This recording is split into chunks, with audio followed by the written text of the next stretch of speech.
이래서 우리 요원 훈련은 하나님의 시선에 주목하라. 하나님의 시선에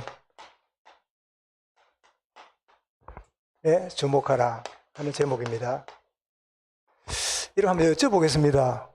복음하고 뭐가 다릅니까?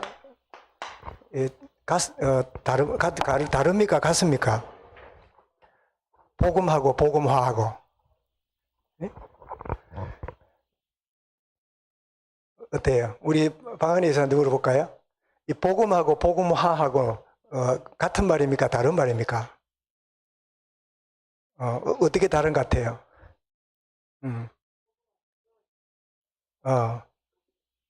예. 예. 예를 들면, 복음은 이제 객관적으로 믿든 안 믿든 진리지요. 그죠? 내가 안 믿어도 복음은 완벽하지요. 근데 그게 내게 뭐가 된다고요? 예. 주관화되는. 말하자면 뭐가 되죠? 이게 내게 되는 거지요. 그죠? 예수님이 그리스도다, 죽으시고 부활하셨다, 알아요. 복음. 그런데 그게, 그렇구나. 내게 되면 뭐죠? 복음화가 되는 거지요. 복음화. 예, 그러면, 여러분, 복음 알고 있는 사람과 복음화된 사람은 좀 다릅니다. 복음 알고 있는 사람이요. 목사도 될 수도 있고, 전도자가 될 수 있어요. 많이 아니까. 6가지, 62가지, 9등대, 이게 플랫폼 많은 걸 말할 수 있습니다. 그런데 그 사람이 진짜 그 복음이 자기께 되느냐 할 때 차이가 있습니다. 그게 뭐냐? 복음화가 되면 놀랍게도 관점이 변화됩니다. 복음하는 사람과 복음화된 사람 말이요. 관점이 달라요. 자, 복음으로 보는 관점은요, 남을 비판하고 정죄하는 거 잘해요. 영적 문제 심하다. 쟤는 복음 받았는데 저 가문에 문제가 많구나. 굉장히 정확하게 말해요. 그런데 아무 도움이 안 돼요. 아무런 도움이나 힘이 안 돼요. 괜히 절망만 돼요. 그런데 그 관점이 뭐지요? 왜 이런 사람을 하나님이 붙였지? 왜 이런 사람 우리 구역에, 우리 기관에, 또 내 가까이에, 혹은 가족으로 하나님이 주셨지? 이럴 때 관점이 바뀐 거지요. 이를 진짜 두고 기도하고 내가 품고 참 도우라고 하나님 내게 붙이셨구나. 이 관점이 복음하는 사람은 교과서적으로 판단 내리고 정죄하고 말만 늘어놓고 있지만 복음의 관점으로 보면요. 복음의 관점이 되면 변화가 되면 정죄하는 게 아니라 뭐가 옵니까? 많이 힘들겠구나. 공감하는 거죠, 공감. 요즘 전화가 이렇게 잘 안 오던 분이 가끔 오거나 이렇게 할 때 특징이 뭔지 압니까? 보니까 한 2, 3년, 한 3년 이렇게 지나는 중에 다들 이런 일 알았다, 저런 일 겪었다, 이런 일이 있었다, 많은 이야기들을 이렇게 겪었는데 특징이 뭐냐? 다 자기 사정을 말하고 싶어 해요. 자기가 어떻게 지냈는지, 무슨 일을 만났는지, 어떤 고통을 겪었는지 그 이야기를 어딘가 말하고 싶은데 들어줄 사람이 없는 것 같아. 그래서 저는 이렇게 내가 해야 될 일은 누가 말하고 싶어 하거든. 들어줘야 되겠다. 그냥. 그런 중에 오늘 아침에 전화가 왔어요. 그 배종기 목사님이십니까? 전임자 목사님이죠? 그랬더니 그 목사님은 진주로 가신 지 한 10년 넘었는데 개인적으로 알면 전화번호 알려드릴게요. 드릴까요? 이랬더니 아니래요. 그래서 제가 후임자로 왔는데 이랬더니 잠깐 말씀드려도 되겠습니까? 이러길래 분위기가 조금 달라요. 그러면 잠깐이면 되니까 이야기해보라고 했더니 신천지 집회를 하니까 오시래요. 그래서 긴 이야기 못하고 신천지 이만희 믿지 말고 예수 믿으세요 하고 끊었어요. 그래 번호를 남겨놔서 다음에 내가 한번 전화하려고. 정말 저 사람에게 있는 아픔과 이 문제가 왜 하필이면 내 주변에 나에게 이 말이 들릴까 할 때요. 공감하는 관점이 다른. 근데 이 관점이 어디서 생깁니까? 생각이 달라져야 돼요. 여러분, 생각의 변화가 관점의 변화를 가져다 줍니다. 그죠? 아무리 내가 바른 관점으로 볼래 해도 생각이 어떠냐에 따라서 더 이상 안 보입니다. 그렇겠지요? 내가 어떤 생각을 가지냐에 따라서 내 보는 관점이 달라져요. 일단 우리 이제 변호사님 내가 계시는데 이 두 부분은 항상 가까이 있고 또 보니까 변집사님은 항상 기사 역할을 원정기사도 했다가 아래는 보니까 사진기사도 됐다가 어디 사진을 찍었는데 보니까 에덴 동산 근처나 했더니 안 그래도 거기 원장이 그랬다네요. 여기가 에덴 공산 비슷한 데라고 뭐 그런 얘기 하는데 그래 하는데 이제 관점이 참 다정한 부부구나 참 배려하고 있구나 이런 생각으로 보니까 모든 게 역시 옆에 앉아 있구나 이래 여기진단 말이에요. 그죠? 생각 때문에 관점이 달라지지요. 내가 아무리 바르게 볼라 해도요 생각이 안 바뀌면 관점이 안 바뀌어요. 내 생각대로 나도 모르게 보여요. 그죠? 여러분 한번 여기 보시면 앞에 이렇게 이제 주변을 이렇게 보시면 여러분 들어올 때 이제 지금은 좀 익숙해졌네요. 피아노가 여기 있었잖아요. 여기 있다가 어느 날 피아노가 이리 왔잖아요. 그러니까 우리 박 집사님이 이제 피아노 저기 있던 게 이리 오니까 좀 이 변화가 어떻습니까? 좋습니까? 어색합니까? 더 흔한 것 같습니까? 예. 지사님 얼굴도 더 흔해지신 것 같아요. 그죠? 예. 그러니까 그 생각이 이제, 교회가 좀 이렇게 청소도 하고, 우리 같이 막 열심히 옷 걷어붙이고 했잖아요. 했는데, 참 좋아 보인다는 생각 때문에 좋아 보이는 거예요. 근데 뭐 교회를 지레 뭐 후닥닥 바꾸고, 아침에도 뭘 좀 바꾼 것 같아요. 소리가 보니까. 했더니 이게 뒤가 좀 같네요. 이렇게 생각이 탁 박혀 있으면요. 관점 달라요. 그죠? 아이가 이렇게 막 기분 나쁜 생각까지 있을 때 애가 딱 오면요. 어떻게 보입니까? 안 그래도 짜증나 있는 생각이 있는데 애가 딱 보이는 게 뭐죠? 또 옷을 더럽혀 왔네. 조금 전에 빨래 끝냈는데 아이고 이놈의 소나. 요즘 이놈의 소나 이런 얘기 잘 안 하세요. 옛날 어른들이 그런 얘기 하죠. 생각이 바뀌는. 그런데 이 생각은 동시에 이 마음의 변화가 일어나는 거죠. 너희 마음과 생각을 지키시리라 그랬잖아요. 그래서 제가 왜 말씀드린다니까 하나님의 시선을 보라 이럴 때 복음을 가지고 아무리 보려고 해도 안 보여요.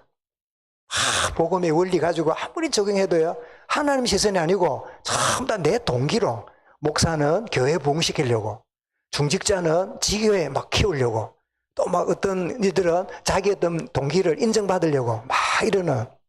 그래서 요즘 제가 간접으로 들어보니까 이제 자기가 그 주일학교 교사가 돼가지고 또 갔는데 그 교사 이제 먼저 있는 교사가 너무 잘해요. 아주 성실하게 하고 빈틈없이 하고 이러는데 늦게 간 이게 젊은 교사가 나중에 이제 이래 있다가 포럼을 했는가 봐요. 나중에 해서 뭐라 했냐니까 선생님 참 잘하시고 열심히 하시는데 내가 끼어들 틈이 없어요. 자기가 끼어들 틈이 없대. 같이 공유하지 못하고 이제 먼저 한 분은 남한테 피해 주거나 안 하려고 하는 것 때문에 잘하고 있는데 관계가 형성이 안 되는 거예요. 일을 나눠주고 같이 배려하고 이게 잘 안 되는 거예요. 우리 교회 안에서도 혼자는 열심히 하는데 서로 이렇게 토론하고 소통하고 서로 이렇게 이걸 잘 못하는 사람이 우리 주변에 있을 수 있지요. 저도 그 이야기를 듣는 순간에 저도 가만히 보니까 이렇게 내가 내 혼자 잘해야지 보다도 하여튼 내가 실수 없고 빈틈없이 하는 게 주변 사람한테 도움이다 생각하고 이렇게 해왔던 게 퍼뜩 내가 생각이 나요. 진짜 잘하는 게 뭐냐? 내가 할 수 있지만 다른 사람도 하게 하고 내가 다 할 수 있지만 함께 지도력을 나누는. 그런데 그렇게 하는 그분이 어릴 때부터 아주 닥달하고 지적하는 부모 밑에서 빈틈없이 잘해야 된다는 강박관념으로 자랐던 분이 신앙생활도 그러고 있는 거예요. 자기는 이렇게 하는 게 주를 위해 열심히 한다고 보는데 교회라고 하는 관계가 잘 안 되니까 나중에는 결국 그분만 실컷 지쳐가지고 힘들어 있고 아무도 나를 안 도와준다고 이러는데 안 도와주는 게 아니고 뭐지요? 도와줄 수 있는 빈틈을 안 준 거야. 자기 혼자서 이렇게 다 하고 있으니까. 우리가 하나님의 시선으로 보라 이럴 때는 내가 복음을 갖고 있는 게 아니라 진짜 복음화된 만큼 하나님의 관점으로, 하나님의 생각으로, 하나님의 마음으로 보기 시작한다. 그 뜻이겠지요.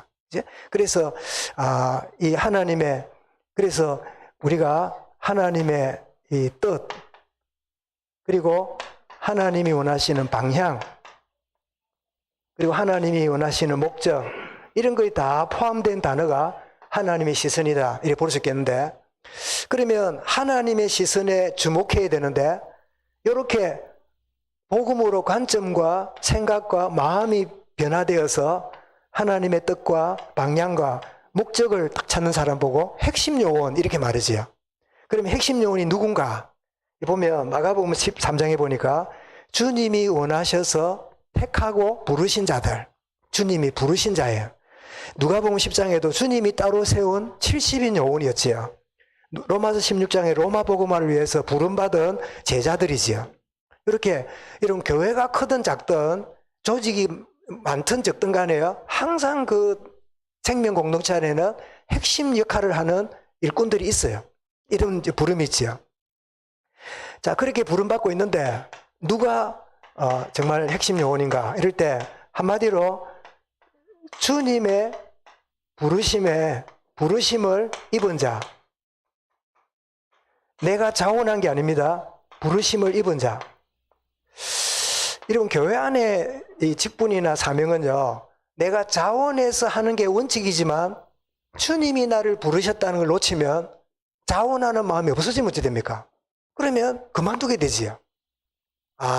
자원하는 마음과 함께 주님이 나를 부르셨다 하는 이게 핵심 용어의 모습인데, 그런데 이러기 전에 교회 밖의 상황이 어떤가를 성경에서 우리가 정리되고 있는데요. 마태오 5장의 1절 보니까 많은 무리들이 주님께로 왔어요. 많은 무리들. 누가 9장 3절에 보니까 병든 자, 실패한 자, 말하자면 자기 필요를 채우려고 오는 사람들이지요. 요한 3장에는 답이 없어 갈등하는 종교인 니고데모, 그리고 사도행전 4장에는 복음 증거를 싫어하고 사도들을 박해하는 종교 지도자들, 그리고 사도행전 17장 1절에는 데살로니가에 복음 전하는 바울을 뭐를 동원했죠? 깡패를 동원해가지고 가로막는, 이게 현재 교회 밖의 모습입니다. 그러면 교회 안에는 상태가 어떤 상태일까요? 교회 내에. 당시 교회 안의 상황은 사도행전 2장 41절 보니까요, 이런 무리들 속에서 사도의 가르침을 받고 교제하고 떡을 떼고 기도에 힘쓰는 제자들이 소수지만 하나님이 이렇게 붙여주셨어요. 제자들.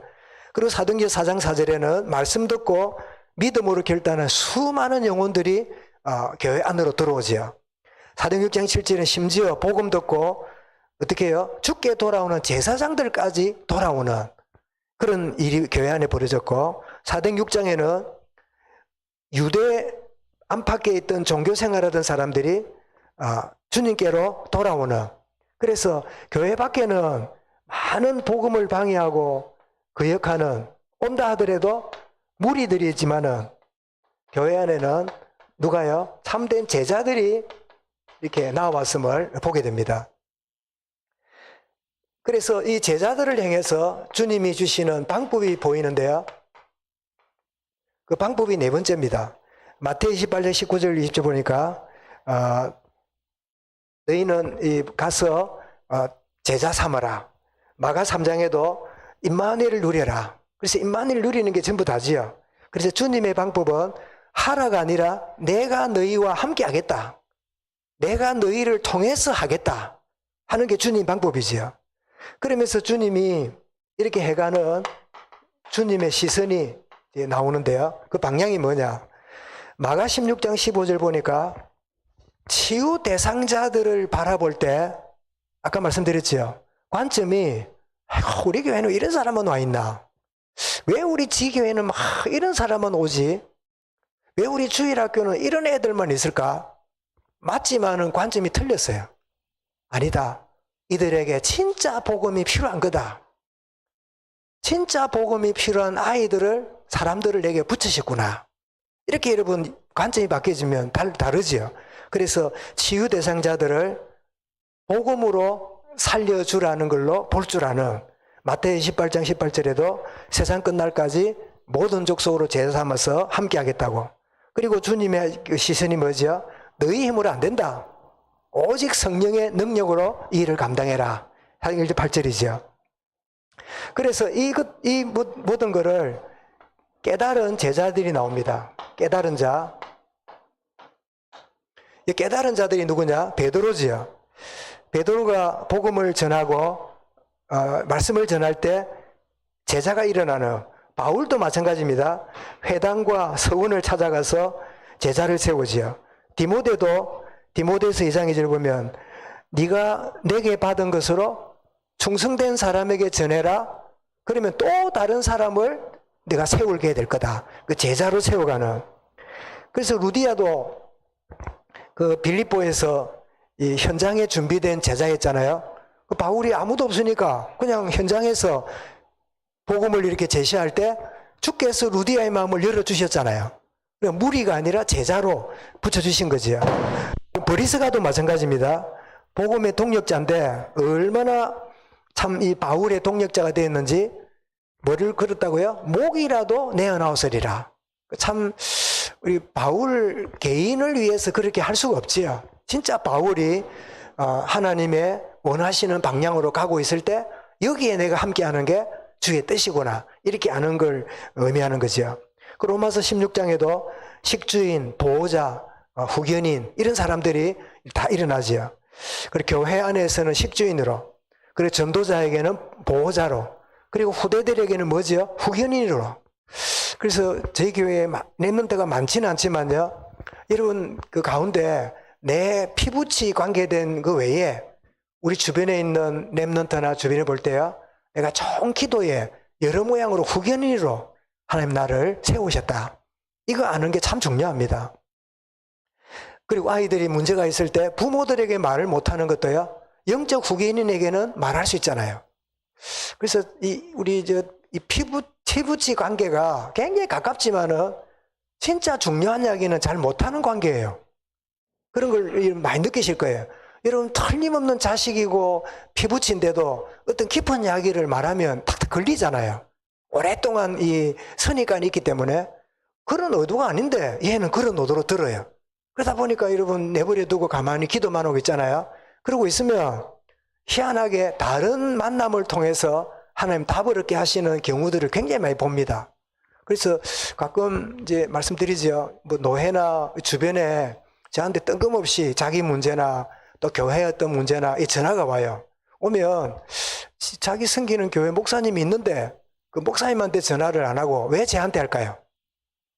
목사님한테 하면 그 말이 나갈 수도 있고 또 목사님하고 관계가 된 경우도 많잖아요. 그런데 목사님한테 묻는다든지 하면 그 말이 안 되잖아요. 그래서 이야기를 이렇게 객관적으로 해주면 그러냐고 알겠다고 답을 얻고 고맙다고 하는 사람들을 여러분도 경험하실 거예요. 그죠? 우리 주변에 있는 후견인 역할을 하는 거. 요한 3서 1장 2절에는 내 영혼이 잘된 같이, 그 다음에 뭐가 하고요? 범사가 잘되고 강건하기를 구하노라. 그래서 이거를 우리 순복음에서는 삼박자 구원이라 그러죠. 영혼이 잘된 같이 범사가 잘되고 강건하기를 구하노라. 그래서 삼중축복이라지요. 그래서 주님이 핵심 영혼에게 주신 방법이 있습니다. 그 방법이 뭐냐를 우리가 보고 마무리하겠는데요. 이런 사도행전 17장 2절 3절에 보니까 나의 현장에서 이 말 저 말을 하지만은 결국은 복음을 증거하는 게 우리에게 꼭 필요합니다. 아이고 뭐 들을 분위기가 아니라서 내가 내가 기분이 이래갖고 우리 그런 경험 하지요. 면정실 때는 복음 전해야지. 주님 붙여주시면 이러지요. 근데 그 현장을 딱 만나면요, 나는 이상한 기분이 빠져 있어. 인마가 보기 싫고 막 지금 일이 복잡하고 이거 만난 다음에 빨리 어디 가야 되고, 아이고 막 은행 지금 막 마감 시간이 됐는데 뭐 가봐야 되고, 막 내일에 복잡하다 보니까 현장에 하나님 만나게 한 것도요 안 보여요. 우리가 늘 일 중심으로 사는 게 우리 체질이라, 그죠? 그래서 늘 하나님이 1차적으로 원하시는 이 현장 만남에 하나님의 만남의 이유가 있다. 이게 아는 게 중요하죠. 그 제가 지난번 우리 올해 설날이 2월 달이었나요? 2월 달이죠.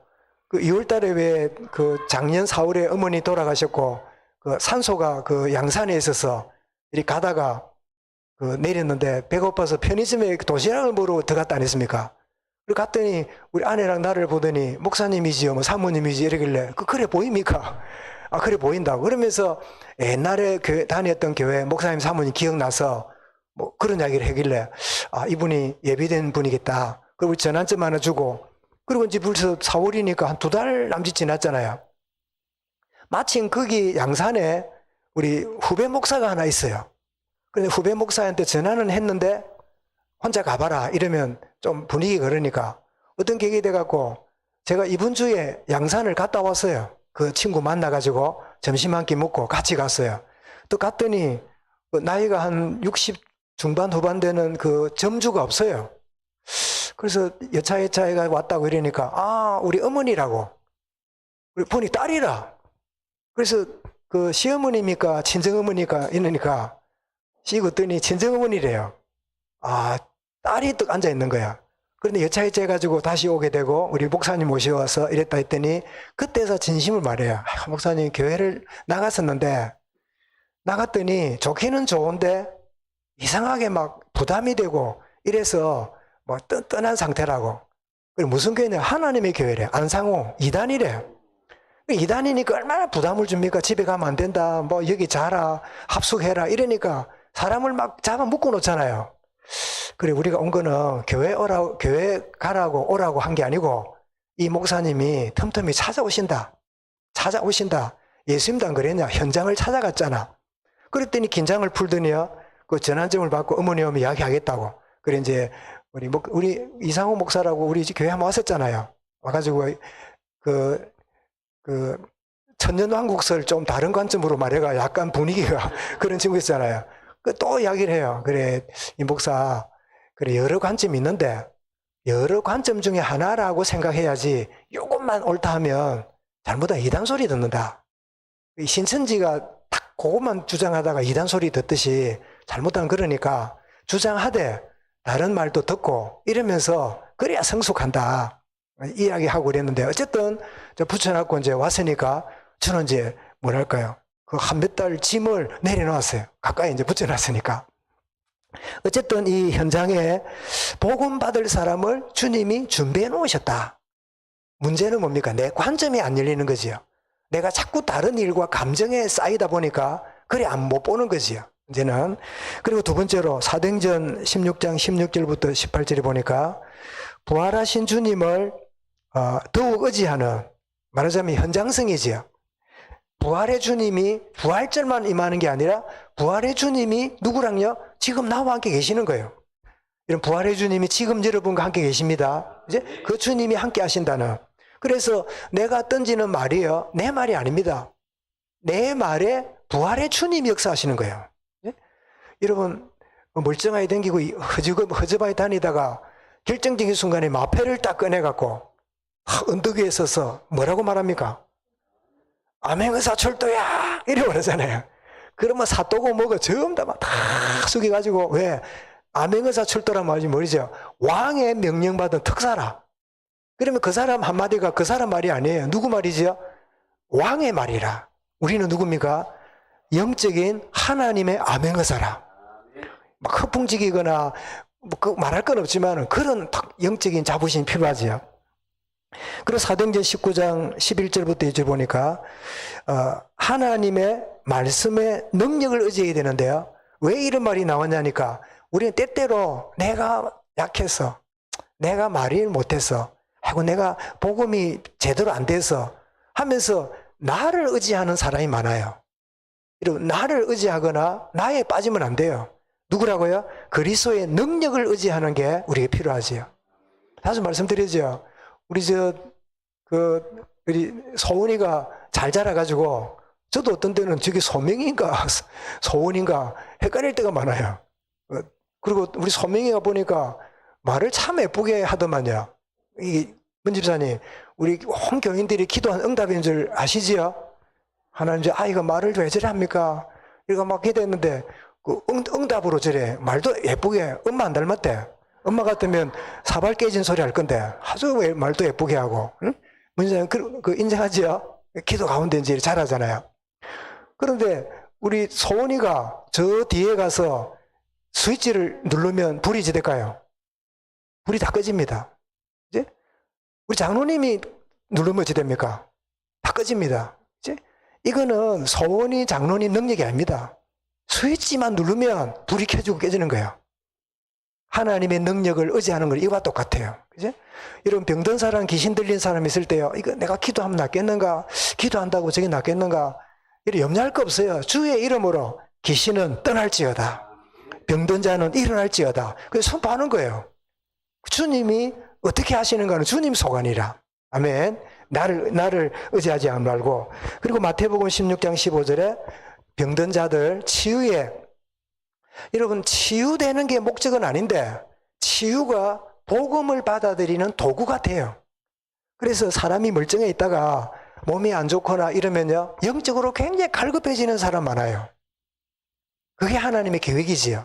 저 사람이 평생 건강하면 복음 거부할 건데 연약해지니까요, 복음을 받아들이는 거예요. 그래서 우리는 여기서 하나님의 사람은요, 육신적인 것을 허비하고 영적인 것을 붙잡는 자예요. 그러나 불신자는 뭐예요? 영적인 것을 다 던져버리고 육신적인 것 붙잡는 자예요. 그게 큰 차이입니다. 그래서 우리는 하나님의 자녀이기 때문에 이제 하나님의 결론인데요. 하나님의 자녀이기 때문에 응답을 받는데 그것은 내 의지와 상관없이 우리가 누구기 때문입니까? 우리 신분 자체가 하나님의 응답받기로 우리가 하나님이 나를 자녀로 부르셨어요. 나는 누굽니까? 응답받을 자격이 있어요. 한번 따라하겠습니다. 나는 응답받을 자격이 있습니다. 응답받을 자격이 있어요. 그지? 우리 딸도 있고 하지만은 딸이 막 뭐 착한 일도 하지만 어떤 데는 속썩이기도 하겠지요. 아무리 그래서도 아빠 용돈 이러면 내가 줘요. 왜냐? 용돈 받을 신분이 되거든. 그지? 자녀니까.